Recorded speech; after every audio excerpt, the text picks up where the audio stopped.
Aprendendo com a Divina Vontade, número 29, Livro do Céu, volume 6, continuação.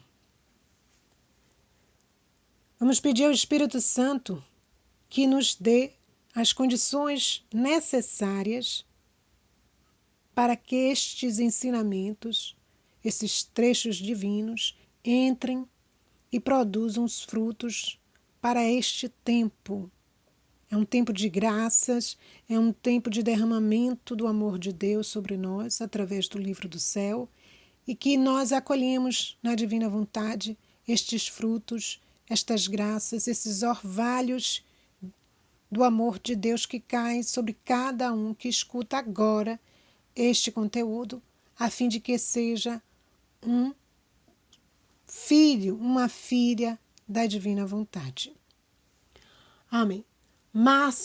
12 de março de 1904.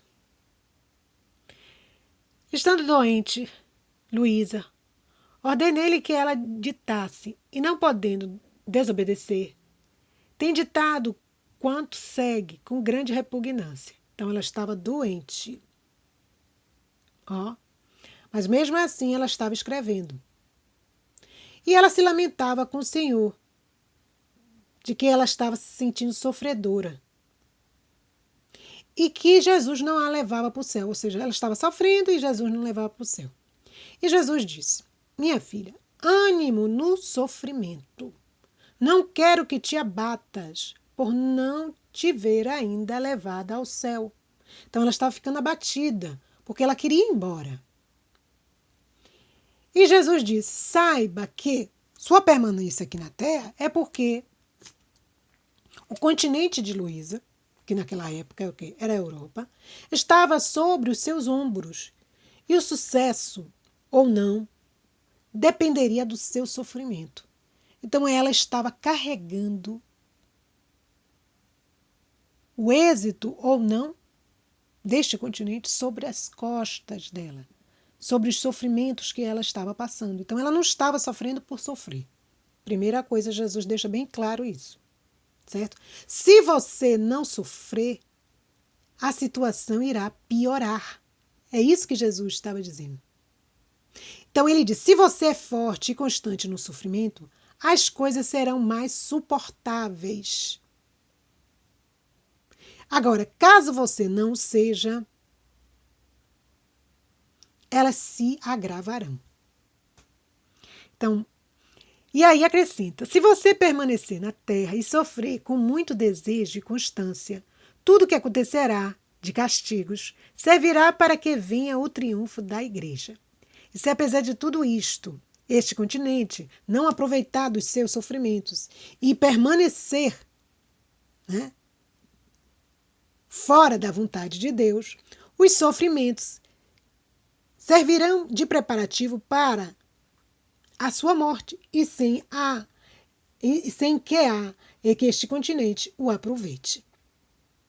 Então, Jesus disse, olha, seu sofrimento não ficará em vão, porque ou vai servir para resgatar, para benefício da Europa, ou vai servir para a sua morte, Luísa. Não vai ficar sem uma resposta da parte de Deus. Então Deus mostra isso a Luísa e ela entende por que ela estava sofrendo. 14 de março de 1904. E ela estava naquele estado e buscava a Deus, a Jesus. O bem de Jesus saiu do meu interior e eu, querendo falar, me pôs o dedo na boca dizendo, cala-te, cala-te. E eu fiquei mortificadíssima e não tive mais coragem de abrir a boca. E o bendito Jesus, vendo-me tão mortificada, acrescentou. Olha aí, ela esperava Deus. Começava assim, agitar. E Jesus sai do seu interno e fala, coloca o dedo na boca e diz, cala-te, cala-te. Quantas vezes o Senhor nos diz isso? Será que nós estamos atentos a nos silenciar? E Jesus acrescenta, minha filha, A necessidade dos tempos traz o silêncio. Porque se você não me fala, sua palavra ata minhas mãos e jamais chego aos fatos de castigar como convém. E estamos sempre de cabeça. Por isso é necessário que entre você e eu tenha lugar por algum tempo o silêncio. Então, estamos sempre de cabeça, ou seja, tete a tete, né? Vamos dizer assim, se colocando diante do outro. Então Jesus diz, é necessário um momento de silêncio. A justiça tem que ser desafogada. E quando ela percebe, estava escrito um cartaz, o quê? São decretados flagelos, penas e guerras. Então, como Luísa era uma vítima, para ela não era fácil. 16 de março de 1904. Esta manhã, me encontrando fora de mim mesmo, encontrei sobre uma pessoa que tinha o aspecto como se tivesse vestida como uma ovelha. E eu era levada sobre suas costas, mas ia a passo lento. Então, essa pessoa que estava vestida de ovelha levava a Luísa, né, nas costas e andava em passos lentos. Diante ia uma espécie de máquina mais veloz, e eu, em meu interior, disse: este vai lento. Gostaria de ir dentro daquela máquina que caminha mais veloz. Não sei porquê, mas assim que pensei nisto, encontrei-me dentro dela, na companhia dos que iam nela, e eles disseram: o que fizeste? Como deixou o pastor? E que pastor? Pois estando sua vida nos campos, são suas todas as ervas medicinais, nocivas e boas à saúde, e estando com ele, se pode estar sempre com boa saúde. E se o vês vestido de ovelha, é para tornar-se semelhante às ovelhas, fazendo que ela se aproxime sem nenhum temor, e se vai a passo lento, é mais seguro. Mas é mais seguro. Quando ouvi isto, disse dentro de mim: já que é assim, gostaria de lhe dizer alguma coisa sobre a minha doença. Enquanto pensava isto, encontrei-o perto de mim, e eu, toda contente, aproximei-me do seu ouvido e lhe disse: bom pastor, se és assim tão perito, dá-me algum remédio para os meus males, pois eu encontro-me neste estado de sofrimentos. E querendo dizer mais, calou-me ao dizer: a verdadeira resignação, não aquela fantasiosa, não põe a escrutínio as coisas, mas adora em silêncio as divinas disposições. Enquanto dizia isto, parecia que se rompia a pele de lã e via o rosto de Nosso Senhor e sua cabeça coroada de espinhos. Eu, ao ouvir que me dizia isto, não sabia mais o que dizer. Ficava em silêncio, contente de estar junto com ele, e ele continuou. Então vamos parar aqui e tentar entender. Então ela se encontrava nas costas de uma pessoa que estava vestida de ovelha e caminhava lentamente. Passa uma máquina e ela diz: eu gostaria de estar dentro daquele carro. Uma máquina aqui no sentido de um carro. De algo que era mais veloz do que o bom pastor. Não sei porquê, ela pensa nisso e no instante ela já está dentro desta máquina e via pessoas neste carro. E aí diz assim: como é que você deixou o bom pastor? Elas perguntam para a Luísa. Ele tem tudo, né? Ele é dono de todos os campos, todas as ervas medicinais, que são boas para a saúde. Estando com ele, se pode dizer sempre com boa saúde. Se você estar com Deus, você está sempre com boa saúde. E por que ele se veste assim, como as ovelhas? Para que elas não temam. E por que ele anda tão lentamente? Para que elas se sintam mais seguras de se aproximarem dele. Então, ela tenta falar da sua doença, né, do sofrimento que ela estava passando, e pede ao bom pastor que lhe dê um remédio para os seus males, pois ela estava muito sofredora. E aí ele cala a Luísa dizendo: a verdadeira resignação não põe as coisas, não deixa as coisas em minúcias, né? Mas adora. Aquele que está sofrendo não deve buscar minúcias, saber todos os detalhes, porque sofre, como vai sair dali, qual é o remédio que ela vai ter que... Não, tem coisas que não são reveladas. E este silêncio de Deus são suas disposições. Deus assim o quer. Né? E depois disso, aquela pele começa a ser tirada e Jesus aparece. E aparece coroado de espinhos. E Luísa fica contente porque está ao lado dele. E ele continua. Tu esquecestes de dizer ao confessor outra coisa sobre a cruz. Né? E eu, adorável Senhor meu, eu não me lembro, diga e direi. E ele, minha filha, entre tantos títulos que tem a cruz, tem um título de um dia festivo, porque quando se recebe um dom, o que acontece? Faz-se festa, goza-se, está-se mais alegre. Agora, a cruz sendo o dom mais precioso, mais nobre e feito pela pessoa maior e única que existe, resulta mais agradável e leva mais festa, mais alegria que todos os outros dons. Então você mesma pode dizer que outros títulos você pode dar à cruz. Então Jesus está dizendo que a cruz é maior do que os dons que nós recebemos. A gente recebe um dom, fica feliz, fica alegre, faz festa. Mas a cruz ela é muito mais preciosa do que um dom. É mais nobre. Né? E ela é mais agradável que todos os outros dons.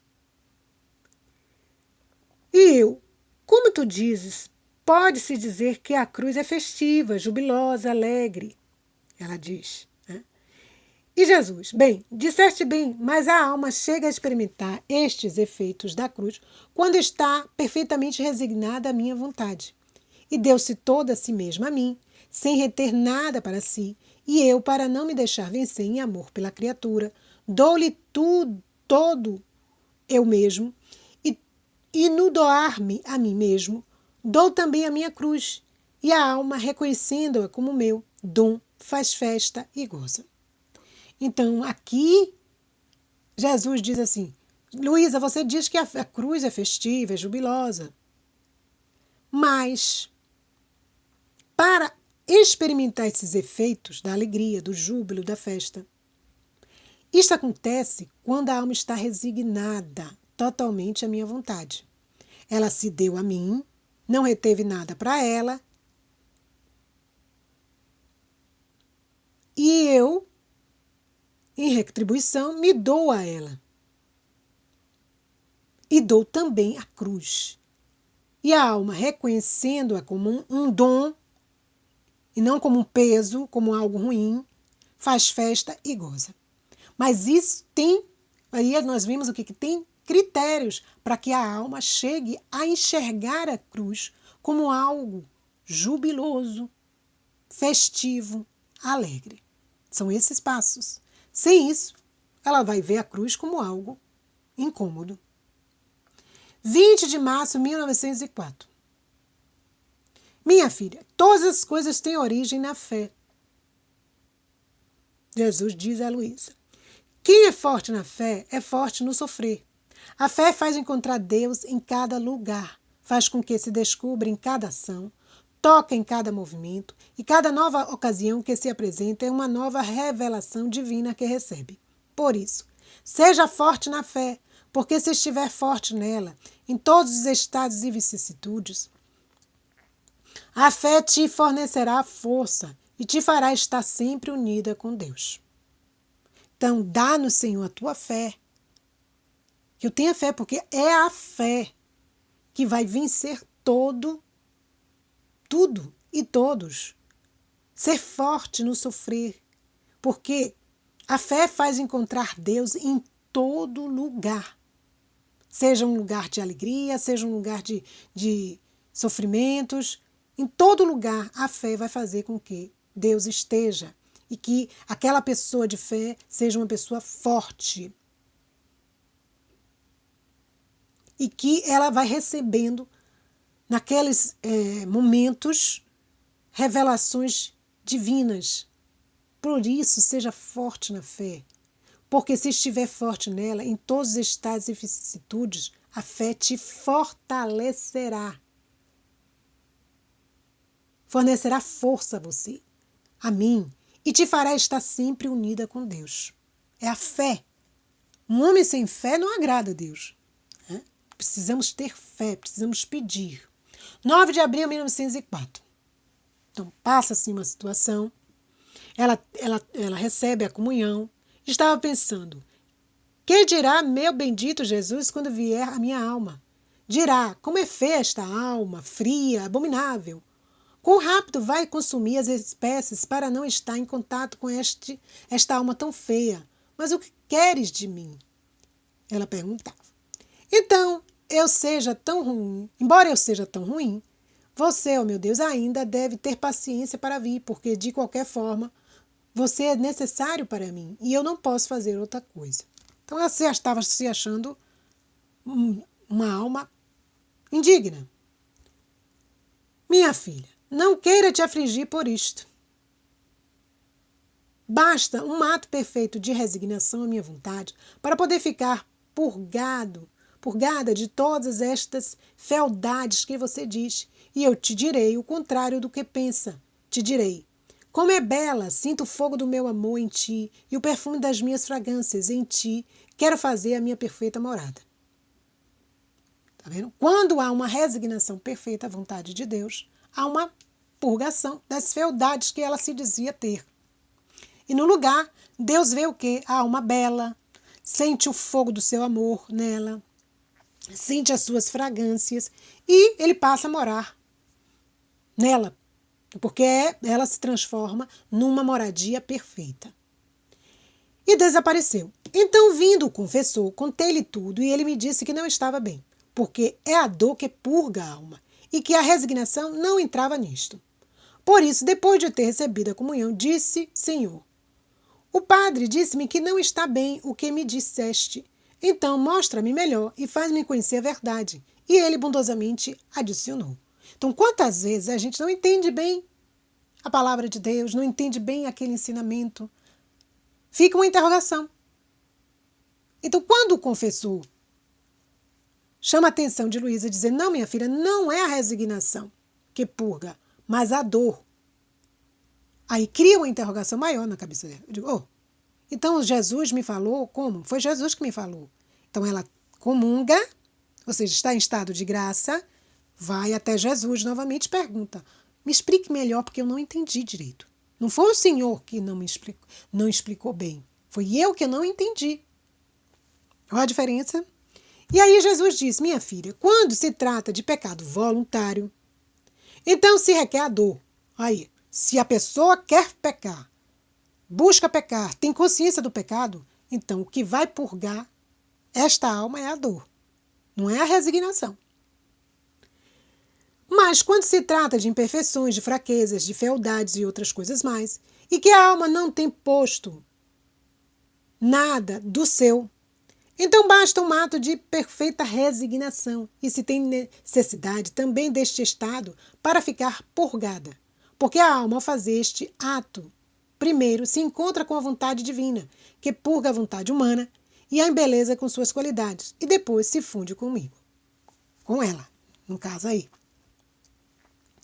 com Jesus. A alma se funde com Jesus.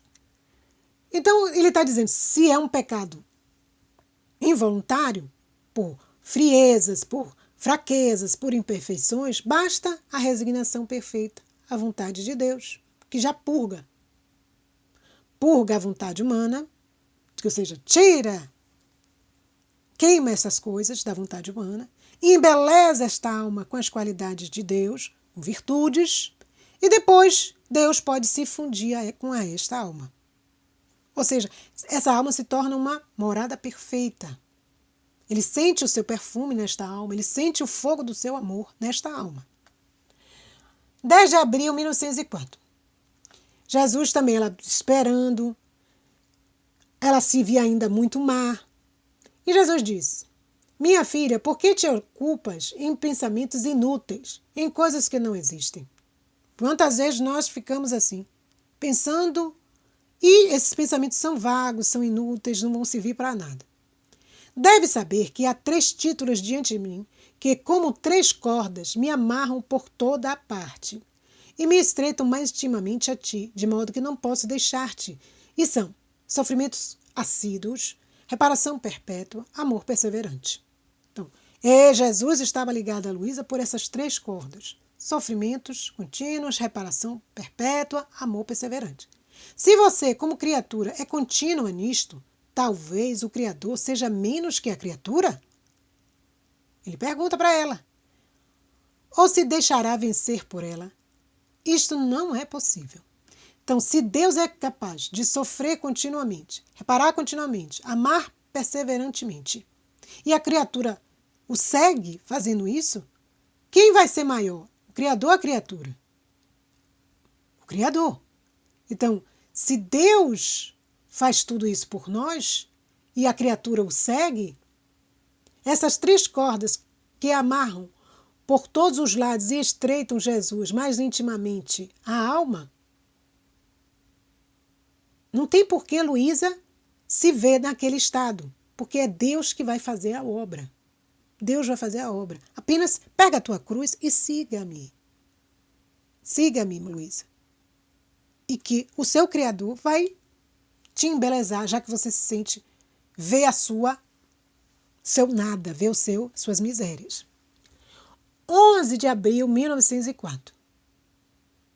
Ela estava naquele estado e Jesus disse: Tu que tanto me querias contigo, o que queres? O que te importa mais? E eu, Senhor, nada quero. O mais que me importa é só a ti. E ele disse: Como? Não queres nada? Pede-me qualquer coisa, a santidade, a minha graça, as minhas virtudes, e eu tudo te posso dar. E eu disse mais uma vez: Nada, nada, só te quero a ti, e ao que queres tu. E mais uma vez acrescentou: Então não queres mais nada? Eu só basto para você? Seus desejos não têm outra vida em você que eu só? Então, toda a tua confiança deve estar só em mim. E apesar de não quereres nada, obterás tudo. Vendo aqui? Jesus, em um outro trecho, ele diz que as pessoas, quando chegam a ele, chegam para pedir. Sempre para pedir, né? Eu quero isso, eu quero aquilo, aquilo outro. Luísa já estava neste volume 6, já não está nem que ela disse: Eu não quero nada, só quero a ti. E o que tu queres? Olha, que maravilha. Como é difícil para a gente já chegar e dizer assim: Senhor, não faça a minha vontade, faça a vossa. Isso dói. Dói a gente, né, se desapegar da nossa vontade, do nosso querer, dizer: não, se aquilo ali não é da tua vontade, eu não quero. Eu só quero a ti. Ela já estava nesse estado. Que graça, né? E Jesus disse: por você não querer nada, confiar somente em mim, eu vou te dar tudo. E sem me dar mais tempo, como um relâmpago desapareceu. Então eu fiquei muito decepcionada, especialmente porque quanto mais o chamava, não voltava e pensava entre mim: eu não quero nada, não penso, não me preocupo mais somente com ele. E ele parece que não se interessa por mim. Não sei como sou bom. Não sei como seu bom coração pode chegar a tanto. E tantos outros disparates eu dizia. Então Jesus volta e diz: obrigado, obrigado. Então Luísa ficou parada. Opa! Obrigado? O que é mais quando o Criador agradece a criatura ou quando a criatura agradece ao Criador? Agora deve saber que quando você me espera e tardo em vir, eu te agradeço. Quando venho logo, você está obrigado a me agradecer. Então, parece-te pouco que o teu Criador te dê a ocasião de poder ficar vinculado contigo e agradecer-te? E eu fiquei toda confusa. Olha aí. Quando o Senhor demora, nós começamos a nos aquietar. Não é isso? Murmuramos, Jesus não ouve, eu amo tanto a Deus, rezo tanto, me esforço e Jesus não me responde. Ele está demorando. E aí ele dá um ensinamento a Luísa. Luísa disse: olha, me revelei, disse que ele é o meu centro, ele é meu tudo, e ele vai embora e eu chamo e ele não volta. E aí Jesus volta agradecendo e dizendo: o que é maior, minha filha? Quando você espera por mim, um mês, um ano, dias, horas, e eu demoro a vir, quando eu venho, eu tenho a obrigação. Ele tem obrigação? Não, mas ele quer. Ele vem e agradece. Obrigada. Obrigada, minha alma, porque você, minha alma querida, porque você me esperou. Você foi paciente. Você sofreu com resignação. Mas quando você me chama e eu venho logo e lhe respondo, quem está obrigado a me agradecer? É você. Quem é maior? Qual o valor maior deste agradecimento? O teu ou o meu? Então aí Luísa fica confusa. Porque Deus muitas vezes nos deixa assim, confusos. Nos dá uma resposta que naquele momento nós não conseguimos digerir, assimilar tudo, só com o tempo para poder compreender as respostas de amor que Deus nos manda. 12 de abril de 1904. Então Luísa se sentia perturbada, agitada pela ausência de Deus, de Jesus. E Jesus, demorando, ela diz, depois de ter esperado muito, assim que eu vi, me disse, minha filha, quando o rio está exposto aos raios do sol, vendo dentro dele, vê-se o mesmo sol que está no céu. Mas isso acontece quando o rio está calmo, sem que nenhum vento perturbe as águas. Mas se as águas estão agitadas, perturbadas, apesar de o rio estar todo exposto ao sol, nada se vê, tudo é confusão. Assim a alma, quando está exposta aos raios do sol divino, se está calma, adverte o sol divino em si mesma, sente o calor, vê a luz e compreende a verdade. Mas se está perturbada, embora tenha em si mesma, não sente outra coisa que confusão e perturbação. Por isso, considera a paz como o maior tesouro, se deseja estar unida comigo. Olha que ensinamento. Se o rio está exposto ao sol, o sol está lá no alto, o rio cá embaixo, ele está exposto ao sol. Então, o sol se reflete nas suas águas. Este rio está calmo, então eu posso ver calmamente aquela imagem do sol refletida no rio. Mas quando as águas do rio estão agitadas, o rio está exposto ao sol, mas nada se vê, tudo é confusão. Então, quando a alma está exposta aos raios do sol divino e está calma, ela se beneficia, porque ele está nela, o sol divino, ela vai sentir o calor, vai sentir a luz, vai compreender as verdades que Deus quer para a sua vida, as santas inspirações que Deus coloca. Ela vai entender tudo, porque dentro dela está Deus, está o sol divino, e ela o sente, porque ela está pacificada. Mas se está perturbada, embora tenha em si o sol divino, não o sente, porque tudo nela é confusão e perturbação. Por isso, considera a paz como o maior tesouro. O que nós vamos ter como tesouro? A paz. Porque para que Deus esteja unida à alma, é preciso que haja paz. Se não, mesmo que Deus esteja em seu interior, a alma não consegue perceber. 14 de abril de 1904. Ela estava amargurada pela privação de Jesus e ela o via carregando um cálice, quando ele aparece, na mão e me disse, minha filha, se além do alimento do amor me der o pão de sua paciência, porque o amor paciente e sofredor é alimento mais sólido, mais substancioso e tonificante. Porque se o amor não é paciente, se pode dizer que é amor vazio, leve e sem nenhuma substância. Então pode ser dito que faltam as matérias necessárias para formar o pão da paciência. Portanto, se me deres este pão, eu te darei o pão doce da graça. Vamos parar aí. Então, o amor, ele precisa ser o quê? Um amor paciente. E se está sofrendo, um amor também sofredor. Porque aí Este amor será o quê? Um alimento sólido, substancioso e tonificante. Vai revigorar a alma. Já o amor que não é paciente, ele se torna um amor o quê? Vazio, leve e sem substância. Ou seja, ele não tem as matérias necessárias para formar o pão da paciência. Portanto, se me deres este pão da paciência, eu te darei o pão doce da graça. Então, a graça vem quando nós temos a paciência, o amor paciente, o amor sofredor, se estamos sofrendo. Senão, o amor paciente. Não é isso?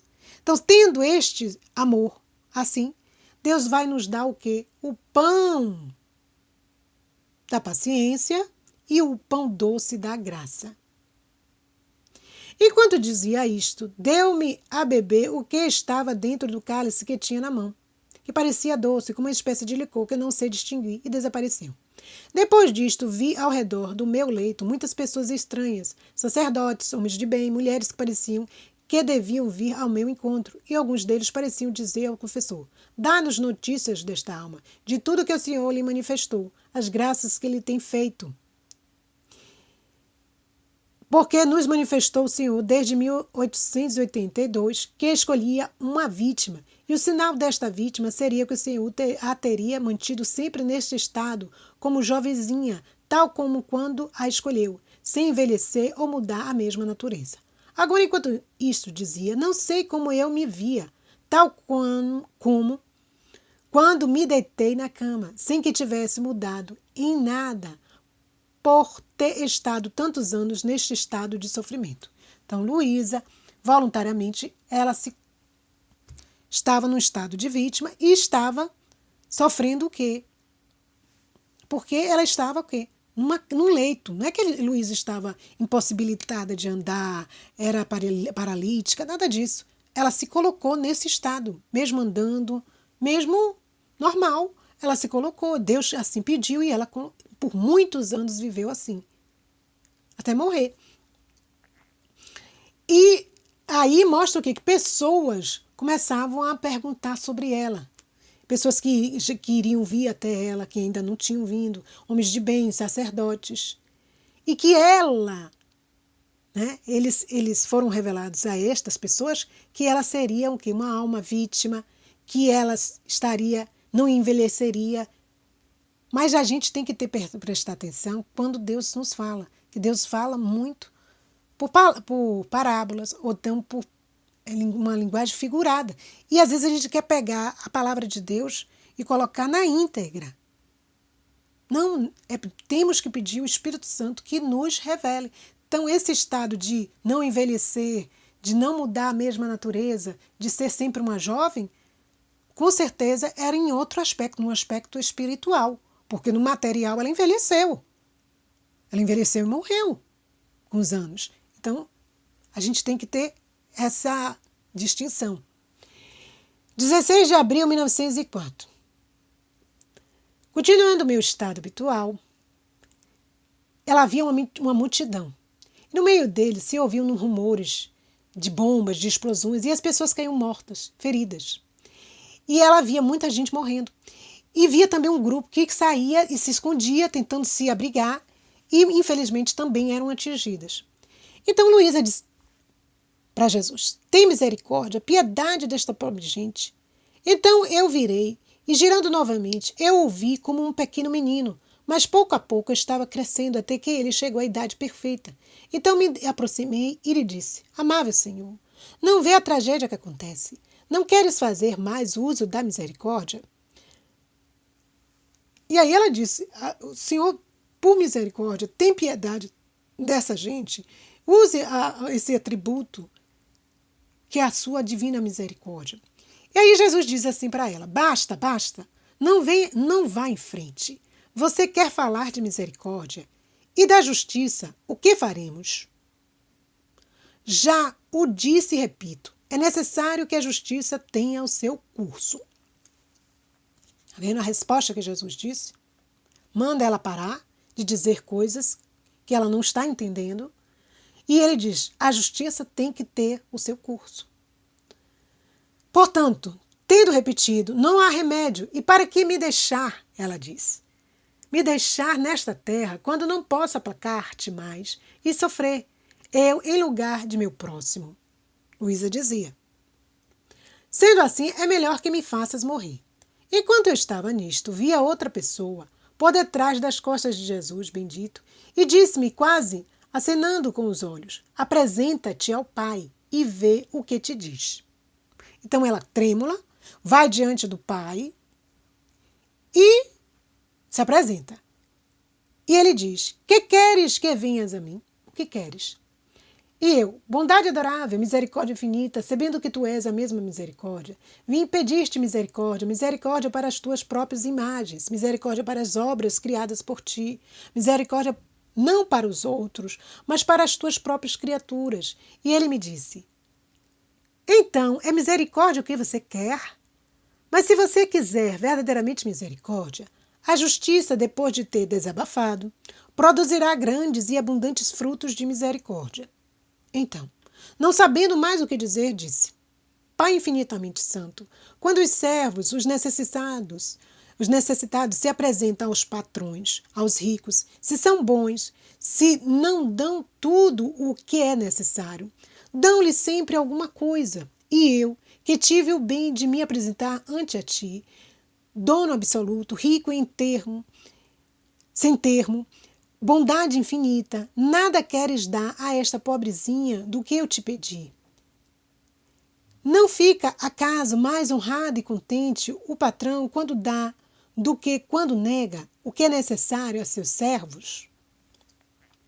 Depois de um momento de silêncio, me disse: por amor de ti, em vez de fazer por 10, fareis por 5. Dito isto, desapareceram. E eu vi em mais partes da terra multiplicar guerras civis e revoluções. E aí a gente não entende, né? Diz, poxa, ela foi diante de Deus, pediu misericórdia, misericórdia, e a resposta foi: em vez de fazer por 10, farei por 5. Aí a gente pode entender o quê? Que já Deus diminuiu, mas não tirou tudo. Então ele mostra o quê? Que a justiça ela está atrelada à misericórdia. E a misericórdia à justiça. Então quando a gente pede misericórdia, a gente sabe que está atrelada à misericórdia, à justiça. Uma não caminha sem a outra.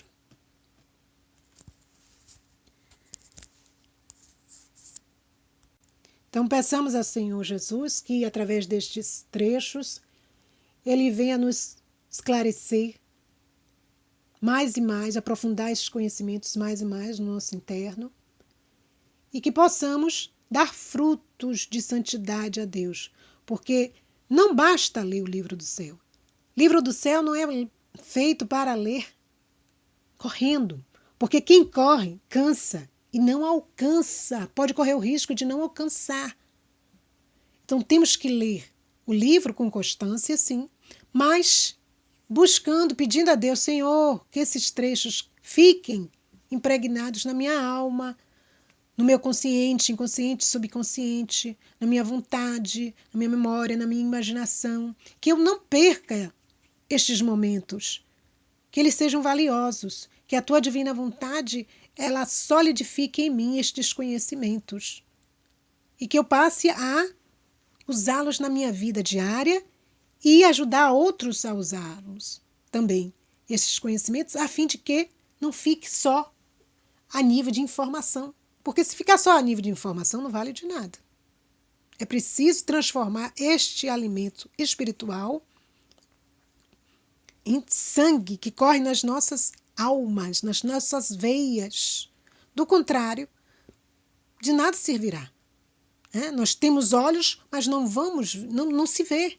Tem ouvido, mas não ouve. Então peçamos olhos espirituais, ouvidos espirituais, que Deus esteja em nós e que possamos adquirir estes conhecimentos para a honra e glória do nome do Senhor Jesus e para o crescimento da divina vontade nas mentes e nos corações das criaturas. A paz de Jesus e o amor de Maria. Fiat.